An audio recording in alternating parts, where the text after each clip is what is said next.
નમસ્કાર વિદ્યાર્થી મિત્રો, કેમ છો બધા? હું છું મિસ્ટર કેકે અને સ્વાગત કરું છું મારી YouTube channel learning with mister KK ની અંદર. વિદ્યાર્થી મિત્રો, આલ્ડીહાઇડ કીટોન અને કાર્બોક્સિલિક એસિડના આજે આપણે 9મા ભાગની અંદર આવી ગયા છીએ અને આજે આપણે કાર્બોક્સિલિક એસિડ સંયોજનો કેવી રાસાયણિક પ્રક્રિયાઓ કરે છે એના વિશે શીખવાનું છે.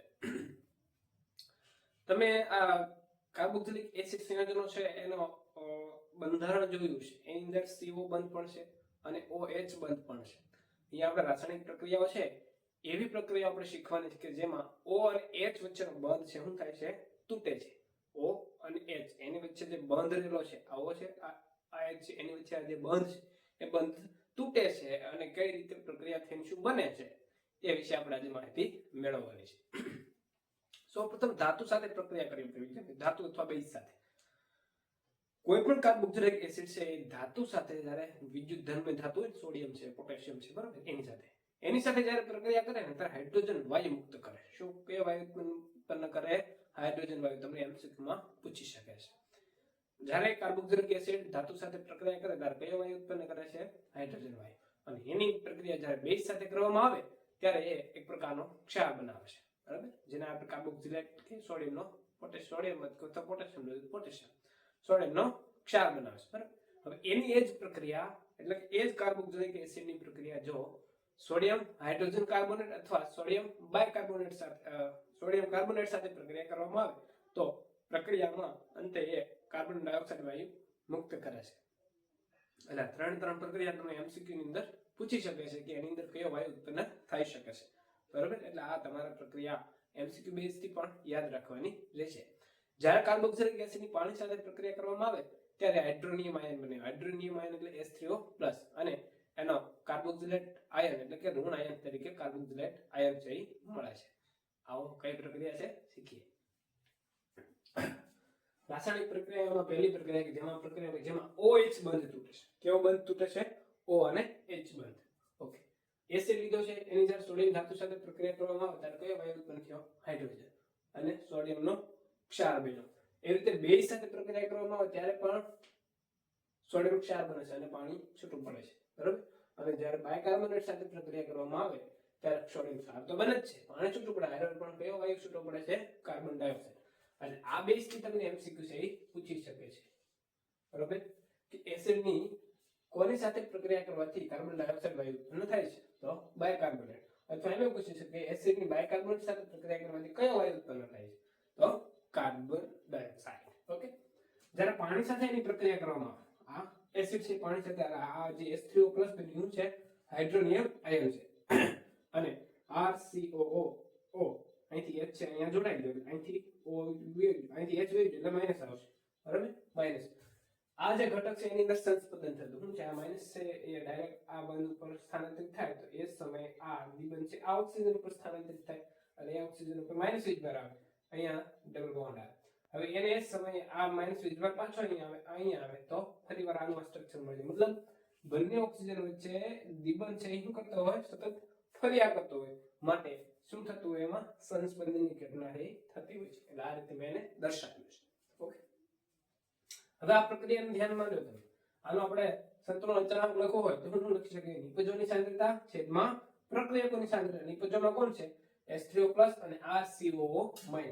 તો જોઈ લીધું equilibrium is equal to H3O+ અને RCOO- છેદમાં પ્રક્રિયકની સાંદ્રતા. પ્રક્રિયકમાં કોણ છે? પાણી અને એસિડ. રેડી? હવે આ પાણી છે એનો અચળ સાથે ગુણાકાર કરે. યાદ રાખો, પાણી છે અચળ છે, બરાબર, એટલે એનો ઇક્વિલિબ્રિયમ કોન્સ્ટન્ટ છે એ પણ અચળાંક છે. પાણીનો અચળાંક સાથે પ્રક્રિયા કરો તો એ તમને નવો અચળાંક છે એ મળે છે. એ નવા અચળાંકને આપણે નામ આપી દઈએ કે. કેમ એ આપ્યો? તો કે ભાઈ એ છે એસિડ માટેની વાત છે એટલા માટે એ આપ્યો. ઓકે, તો થશે શું? H3O+ RCOO- ના છેદમાં RCOOH. આ કે એ નું મૂલ્ય તમને મળ્યું છે. હવે વ્યવહારની અંદર કે ના મૂલ્ય છે તમે જોઈ શકો માર્કિંગની અંદર કે કે ના મૂલ્ય ઉપર બહુ ફોકસ નથી કરતા. એના મૂલ્ય પીકે ના મૂલ્ય ઉપર ફોકસ કરે છે. અને કે ઉપરથી પીકે મેળવો તો એનો શું લઈ લેવાનો? ઋણ લોગેરિધમ લઈ લેવાનો. આપણે સંતુલનની અંદર ભણ્યા છે ઋણ લોગેરિધમ લો કે એનો શું લો તમે? ઋણ લોગેરિધમ, અને તમને પીકે મળી જાય. માટે પીકે બરાબર શું લખાય? પીકે બરાબર શું લખી શકાય? -log k. આ પીકે ના મૂલ્ય ઉપરથી વિદ્યાર્થી મિત્રો તમને ઘણી બધી માહિતી છે મળે છે.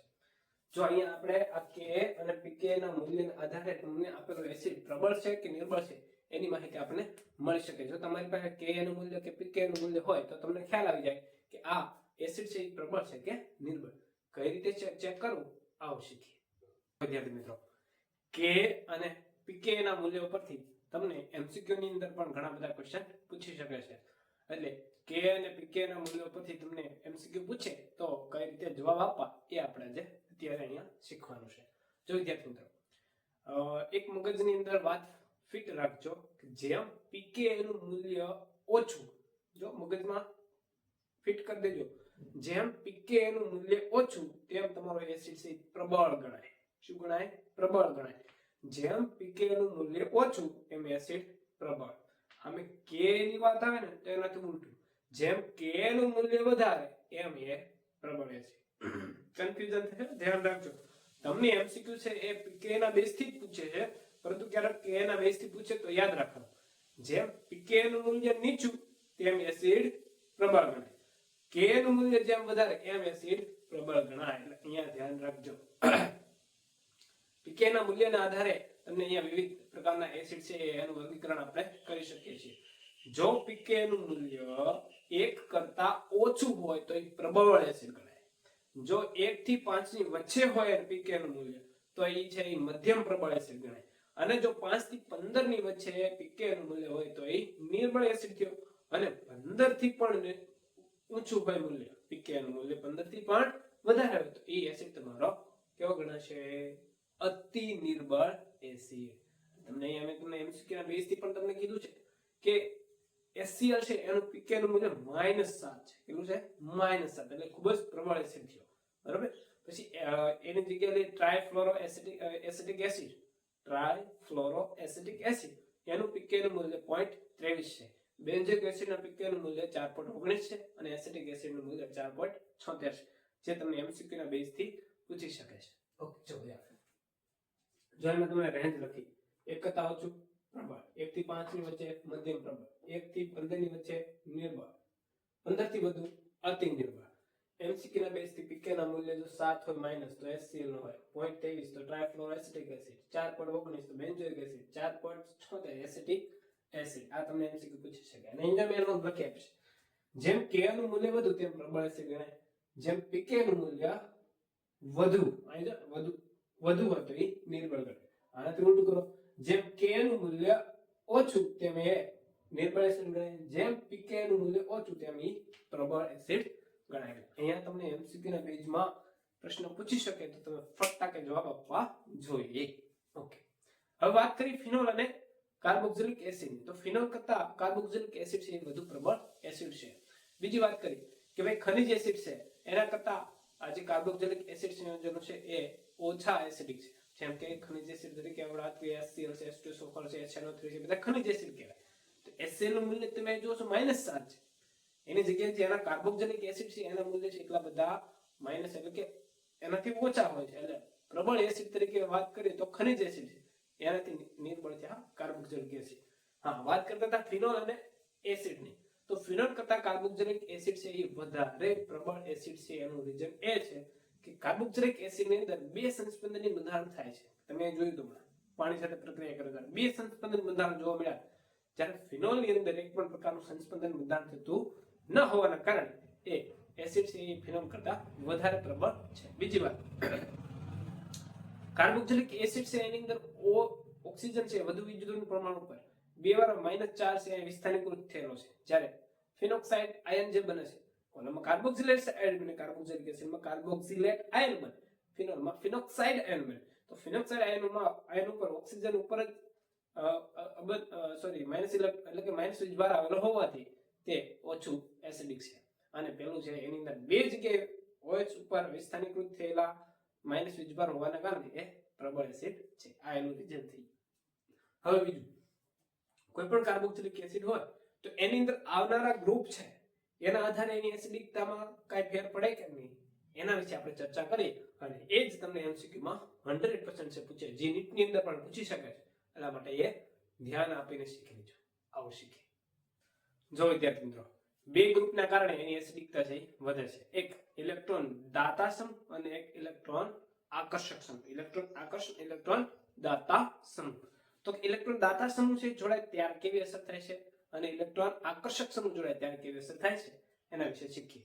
જો એસિડ સાથે ઇલેક્ટ્રોન દાતા સમૂહ જોડાય એટલે ઇલેક્ટ્રોન દાન કરે તો જે ઓલો પેલા સંસ્પંદની બંધારણ હતું જે કાર્બોક્સિલિક એસિડ એની પર બે વીજભાર માઇનસ હતા, એ માઇનસ વીજભાર હતો, ઇલેક્ટ્રોનનું દાન કરે તો એ માઇનસ વીજભારમાં શું થાય?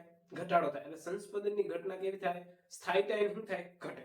સ્થાયીતા ઘટે તો એ એસિડની એસિડિકતા પણ ઘટે. જેટલું સંસ્પંદની બંધારણ વધારે સ્થાયી હશે એટલે જ એની એસિડિકતા છે એ વધારે હશે. જો ઇલેક્ટ્રોન આકર્ષક સમૂહ જોડાય, બરાબર, ઇલેક્ટ્રોનને આકર્ષે એટલે ઇલેક્ટ્રોન ખેંચે, પેલા ઉપર ઓલરેડી વીજભાર માઇનસ હતો જ તેમ છતાં એમાંથી પણ એ ઇલેક્ટ્રોન શું કરે છે? ખેંચે છે.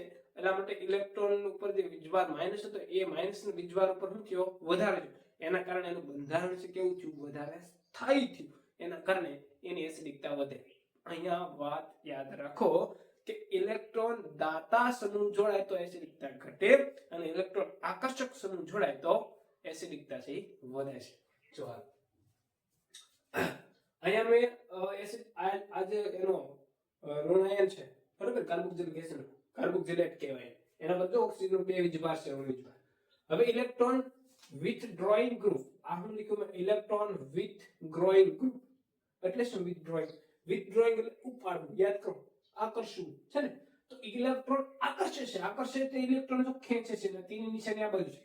ઇલેક્ટ્રોન ખેંચે છે એટલે એસિડિકતા વધે. જો ઇલેક્ટ્રોન આકર્ષક સમૂહ જોડાવાથી એસિડિકતા વધે. એ જ રીતે ઇલેક્ટ્રોન ડોનેટિંગ ગ્રુપ, આ શું છે? ઇલેક્ટ્રોન ડોનેટિંગ ગ્રુપ એટલે ઇલેક્ટ્રોનનું દાન કરે, ઇલેક્ટ્રોન દાતા સમૂહ હોય. જેમ કે CH3 છે, ઇલેક્ટ્રોન દાતા, આખો આલ્કાઇલ સમૂહ છે, ઇલેક્ટ્રોન દાતા સમૂહ છે. તો એ આ વીજભાર જેનો માઇનસ છે એનો શું થશે? ઘટાડો થશે. એના કારણે એસિડિકતા શું થાય છે? ઘટે છે. આ મગજમાં ફિટ કરી લેજો વિદ્યાર્થી મિત્રો. ઓકે, એસિડિકતા જે વધારે છે એનો ક્રમ શું છે આ યાદ રાખવાનું તમારે. MCQ આની અંદરથી જીનીટના 110% પૂછાવાની ગેરંટી, બરાબર. અને તમને એકાદો ક્વેશ્ચન પૂછી શકશે.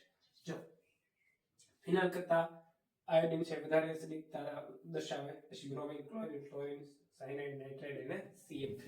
આ બધા ઘટક છે એમાં જો પેલો CF3 જોડાયેલો તો એની એસિડિકતા ખૂબ વધારે હોય, બરાબર, ટ્રાયફ્લોરો છે. ઓકે, જોઈન ધ્યાન આપો. તો અહીં મેં તમને એક ઉદાહરણ આપ્યું છે, ટ્રાયફ્લોરો. અહીંયા આ ત્રણ વાર ફ્લોરિન છે અને પછી COH છે, અને અહીંયા ત્રણ વાર ક્લોરીન છે અને COH, અહીંયા બે વાર ક્લોરીન છે. તો જો અહીંયા ફ્લોરિન છે સૌથી વધારે છે માટે એની એસિડિકતા વધારે થાય. અહીંયા ક્લોરીન આવ્યો, બરાબર, પણ કેટલા ક્લોરીન છે? 3 છે. અહીંયા ક્રમમાં જો ક્લોરીન તો અહીંયા છે આવે છે, પરંતુ અહીંયા ક્લોરીનની સંખ્યા કેટલી થઈ ગઈ? 3 થઈ ગઈ. એટલે એકલો હોય તો આ બધા હોય તો એ વધારે, પણ અહીંયા તો એક કરતા 3 થઈ ગયા. એટલા માટે એની એસિડિકતા શું થાય? વધારે. એના કરતા ક્લોરીન 2 છે, વધારે થાય. પછી જો નાઇટ્રો સમૂહ છે, બરાબર, પણ અહીંયા તો સાહેબ વધારે ન હોવી જોઈએ, પણ અહીંયા ક્લોરીન 2 છે એટલા માટે વધારે છે નાઇટ્રો સમૂહ, બરાબર. તો એની વધારે છે કોના કરતા? સાયનાઇડ કરતા, બરાબર. સાયનાઇડ પછી કોણ આવ્યું? તો ફ્લોરિન આવ્યું, એની ઓછી. પછી ક્લોરીન આવ્યું, એની ઓછી. પછી બ્રોમિન આવ્યું, એની ઓછી. અહીંયા યાદ રાખજો, અહીંયા મિથેનોઇક એસિડ છે એની એસિડિકતા આ બંને ઘટક કરતા વધારે છે, બરાબર. એટલે યાદ રાખજો અહીંયા ક્રમ આ તમારા ટેક્સ્ટ બુક ની અંદર તમને આપ્યો છે. ઓકે, આ એસિડિકતાનો ક્રમ છે વિદ્યાર્થીઓ, તમને એક ગુણની અંદર જીનીટમાં 4 ગુણની અંદર પૂછી શકે છે, યાદ રાખી લેજો. ઓકે, જ્યારે કોઈ કાર્બોક્સિલિક એસિડની સાથે ઇલેક્ટ્રોન દાતા સમૂહ છે અને ઇલેક્ટ્રોન આકર્ષક સમૂહ છે જોડાય તો કેવી રીતે અસર થાય એ તો જોઈએ. હવે એની સાથે કોઈ વિનાઇલિક ગ્રુપ જોડાયેલું હોય કે જે કાર્બન કાર્બન છે દ્વિબંધ ધરાવતો ગ્રુપ હોય ત્યારે કેવી અસર સર્જાશે એ શીખીએ. વિદ્યાર્થી મિત્રો, કાર્બોક્સિલિક એસિડ સમૂહની સાથે કોઈ વિનાઇલિક ગ્રુપ જોડાયેલું હોય, વિનાઇલિક ગ્રુપ યાદ કરો, બે કાર્બન વચ્ચે ડબલ બોન્ડ આવેલા હોય, બરાબર છે. એ વિનાઇલિક ગ્રુપ જોડાયેલું હોય ત્યારે એની એસિડિકતામાં છે વધારો થાય છે. કેમ વધારો થાય છે? તો ભાઈ એની અંદર સંસ્પંદન થવાના કારણે વધારો થાય છે. સાથે સાથે sp2 સંકરણ ધરાવતું ઘટક જોડાય છે, કારણ કે sp2 સંકરિત કક્ષક વાળો જે ઘટક જોડાય એની વિદ્યુત ઋણતા વધારે હોવાના કારણે એ એસિડિકતામાં વધારો કરે છે. ઓકે, આ વિનાઇલિક ગ્રુપ મેં લખ્યું છે, બરાબર તમને, બરાબર છે. હવે એ જ્યારે એની કાર્બોક્સિલિક એસિડ સાથે જોડાવા હોય ત્યારે આ દ્વિબંધનું સ્થાનાંતર આ રીતે થાય. એટલે અહીંયા ડબલ બોન્ડ આવી ગયા, બરાબર. તો સાથે સાથે આ ઓક્સિજન ડબલ બોન્ડ છે અહીંયા થઈ એના પર માઈનસ વીજભાર આવી ગયો. ફરીવાર જ્યારે પાછું સંસ્પંદન થાય ત્યારે એના માઈનસ વીજભારના ઇલેક્ટ્રોન અહીંયા આવી જાય, આ ઇલેક્ટ્રોન અહીંયા આવી જાય. એટલે આવી રીતે સંસ્પંદન થવાના કારણે એની અંદર વિદ્યુત ઋણતા વધે છે અને પરિણામે એની એસિડિકતા પણ વધે છે. ઓકે, બીજું વાત કરીએ કોઈ કાર્બોક્સિલિક એસિડ સંયોજનો છે એરોમેટિક એસિડની વાત કરીએ તો મેં તમને કીધું એમ, જેમ ઇલેક્ટ્રોન દાતા સમૂહ જોડાયેલો હોય એમ એની એસિડિકતા ઘટે અને ઇલેક્ટ્રોન આકર્ષક સમૂહ જોડાયેલો હોય તો એની એસિડિકતા છે એ વધે છે. ઓકે, આજે આ મિથોક્સી સમૂહ છે બરોબર, મિથોક્સી સમૂહ છે, અલ્કાઇલ સમૂહ છે, એ બધા છે એસિડિકતામાં શું કરે ઘટાડો કરે. એટલે કે આ ઇલેક્ટ્રોન દાતા સમૂહ છે એટલે ઇલેક્ટ્રોન શું કરશે દાન કરશે, દાન કરશે એટલે આ ઇલેક્ટ્રોન દાન કરશે અને આ જે બંધ છે એ તૂટશે નહીં સરળતાથી કારણ કે ઇલેક્ટ્રોન દાન કર્યું. જેમ આ બંધ છે સરળતાથી તૂટે અને દ્રાવણમાં H+ છે મુક્ત કરે એ એસિડ તમારો પ્રબળ કહેવાય બરાબર. આ તો ઇલેક્ટ્રોન દાન કરે છે આ બંધ છે સરળતાથી તૂટશે નહીં, પરિણામે આની એસિડિકતા ઓછી છે. અહીંયા વાત કરી તો આ નાઇટ્રો સમૂહ છે એ ઇલેક્ટ્રોન આકર્ષક સમૂહ છે, મતલબ ઇલેક્ટ્રોનને ખેંચશે આ બંધના ઇલેક્ટ્રોન પણ શું થશે ખેંચાશે અને પરિણામે આ H+ છે વાતાવરણમાં H+ છે દ્રાવણમાં ઝડપથી મુક્ત થશે. પરિણામે આની એસિડિકતા વધારશે કારણ તો દ્રાવણમાં H+ ઝડપથી મુક્ત કરે તો જે H+ ઝડપથી મુક્ત કરે એ તમારો એસિડ પ્રબળ ગણાય. તો આ પ્રબળ એસિડ છે, આ નિર્બળ એસિડ છે, આની તો કોઈ વાત જ નહીં, કોઈ સમૂહ જ જોડાયેલો નથી બરાબર. બે જગ્યા છે એના pK ના મૂલ્ય પર જો અહીંયા 4.46 છે, 4.39 છે, 3.41 એટલે આની એસિડિકતાનો ક્રમ આપવો હોય તો શું થઈ જાય આ રીતનું થઈ જાય. તમને MCQ ની અંદર વિદ્યાર્થી મિત્રો આવા પ્રશ્નો છે એ પૂછી શકાય છે. આજે આપણે કાર્બોક્સિલિક એસિડ સંયોજનની એસિડિકતા છે એની ધાતુ સાથેની પ્રક્રિયા, બેઝ સાથેની પ્રક્રિયા વગેરે છે આપણે શીખ્યા છીએ. હવે નેક્સ્ટ લેક્ચરમાં આપણે કાર્બોક્સિલિક એસિડની અન્ય જે રાસાયણિક પ્રક્રિયાઓ છે એ શીખીશું. ત્યાં સુધી આવજો.